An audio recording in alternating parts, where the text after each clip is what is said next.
What is up, everyone? Welcome back to another Naruto Online video. Today we're going to be doing something a little bit different.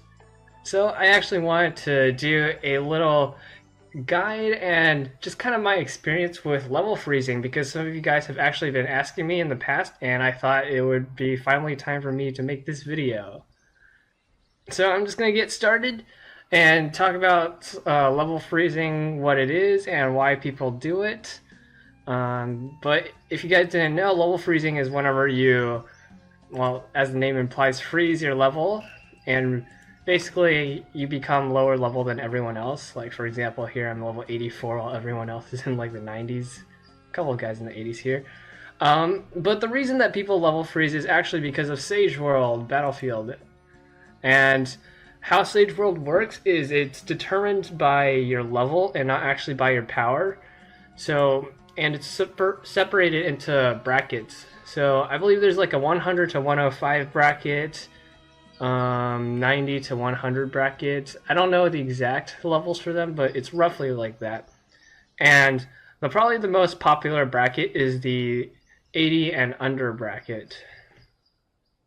It's actually like 83 and under, but depends on some servers. But how it works is anyone who's like under level 80 will be grouped into one. So if you have some really strong levels like 79s with like 100k power, but then everyone else is like a normal level 79 with just like 20-30k power, they're just going to get absolutely annihilated. And that's one of the biggest reasons that people level freeze, is just to be able to get a lot of damage on the lower level or lower powers. And this allows them to get a ton of advanced refines. The one that I am currently in is the 85 and under bracket. So I occasionally get grouped with the lower brackets. Sometimes the brackets kind of intermix if there's not enough people, but it's not super common. But basically, I can fight anyone who's 85 and under. And I would say, like, just going off my server, the average level 85, just sort by level. Like the average 84, 83, like around this range. Just go see what flow is. I don't know how to pronounce it. Yeah, so like this is 52k. Like this is what you would expect out of a normal level 85 or so. And you can just see that they're roughly around the 50 to 60k range. But then meanwhile, I'm over here stacked up with 107k range, and this basically allows me to get those streaks in Sage World Battlefield and accumulate a ton of advanced refines. And that's one of the ways that free-to-plays can actually catch up to spenders just by level freezing. However, level freezing is not without its costs. So we're going to start talking about how to level freeze if you do want to. So what I would recommend for level freezing is you'd start around 75-ish or so.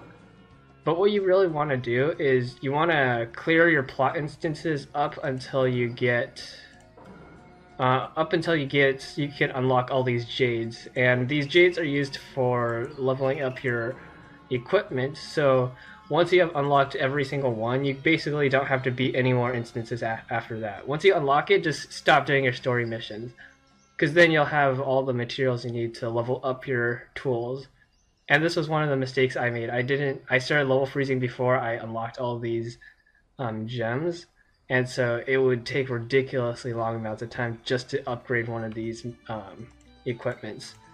But eventually I did unlock all of them, so now I have all of them. But yeah, that's one of the big things that you guys have to watch out for, is just make sure you unlock all your gems before you level freeze. But whenever you actually level freeze, the goal of level freezing is to either not get any XP or get as little XP as possible. So some of the common things that I would throw out right off the bat that aren't essential is, first of all, story missions. Once you unlock those gems, just don't do those. Elite instances, generally, if you're not super close to passing those level barriers, like going from a 79 to a 80, then you can afford to do elite instances. However, once you get into those tighter gaps, you can probably hold off on elite instances. Another super big one is Ninja Exam. Ninja Exam is probably the biggest EXP giver other than Stories and Ninetales, which we'll talk about later.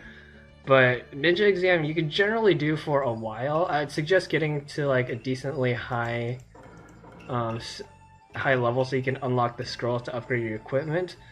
But now with team exams, single ninja exams aren't as important because now you can get Magatamas through team exams as well, which was a very difficult thing to do before 5.0. So that's really nice how you can get Magatamas without having to actually get the EXP.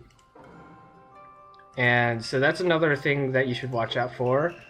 Survival Trial you can do just fine. Richfield, that's also just fine.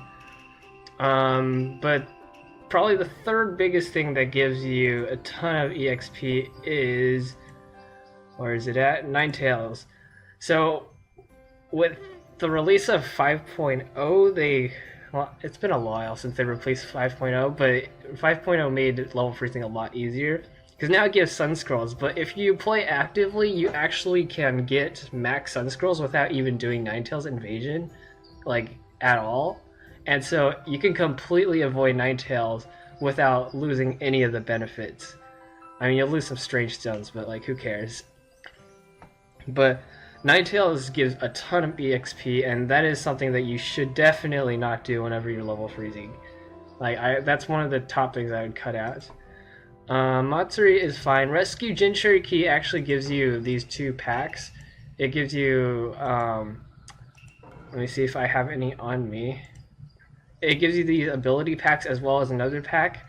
You can claim the ability pack just fine, but the other one you actually can't claim because it gives EXP. So if you're not super like close to getting into the next level, you can claim them just fine. But otherwise, I would not claim the Jinchuriki packs. But yeah, those cover pretty much the biggest EXP givers, but there's some other things that give EXP. We have team exams, team instances. These give a bit of EXP, but it's not terrible. So I would say just continue doing TIs unless you're super close to getting to the next level. But everything else is actually not too bad. Oh yeah, wanted missions. You don't want to do wanted missions, although you probably don't do them anyways because they're super boring and like really not useful. So wanted missions you can cut off right off the bat. Like you're not going to suffer anything from just cutting that out. You can also take out ninja tests. This one gives a small amount of EXP, but it's honestly, it doesn't give great rewards. So you can normally cut this out, and you can still get a decent amount of moon scrolls cutting all these things out. So that being said, there are some downfalls with starting to level freeze. One of the biggest things, if you're not going into the level 80 range, you actually can't unlock, I believe, this scroll slot. And that'll cost you a good 1,000, maybe even 2,000 power. So whenever you level freeze, you definitely are going to be a little bit behind. But it's kind of an investment. As you get more and more advanced refines, you'll eventually catch up. And another thing you'll be missing out is Reforge, which, I mean, it sucks, but honestly, it's not as bad as before now because you can just, it's not like you get these tools super often anyways to actually reforge them. So missing out on it isn't terrible, and it doesn't give an insane amount of power either. What are some other things? Another thing that comes to mind is not this. Where is it at? 800 gates. You'll be missing, I believe, the 7th gate, this one. So it will probably cost you another 1,000, maybe even 2,000 power overall, not having the 7th gate open. But those are all the things that I can think of. But whenever you level freeze, you definitely are going to get a lot less Magatamas, coins, because you aren't doing Ninetales or Ninja Exam. So that'll result in you being a little bit lower in power, and it might seem to be a little bit disencouraging at first, but trust me, the benefits are definitely there. And if you decide to like play for a decently long amount of time, they will pay off, and you'll get a ton of advanced refines. Speaking of which, how many am I at right now? 400 already. Yeah, because once you get to like if you can get first place every time in Sage World Battlefield, it's like 60 advanced refines every week purely from Sage World Battlefield, and that's a lot.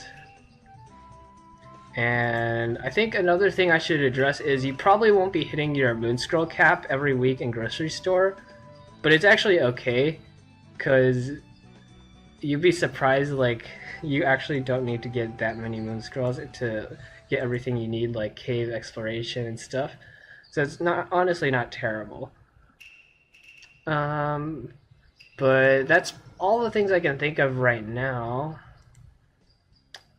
Nothing else comes to mind about level freezing. I mean, I guess I'll miss out on some of these level packs, but like, who really cares about this? These are terrible rewards.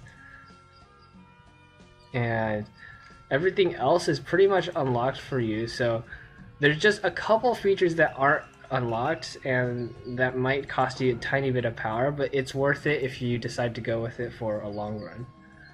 And Magatamas you could actually collect from other sources, such as Lucky Board is a good one, especially if you decide to do stuff like me, wherever you just open 20k in Lucky Board. That'll give you a ton of Magatamas, as well as Activity Bag. Yeah, Activity Bag gives a decent amount of Magatamas as well. But yeah, guys, I hope you enjoyed this little guide and just my experience with level freezing. I'm going to try to upload a little bit more soon. I should have the next couple days free, so I'll make a few uploads then.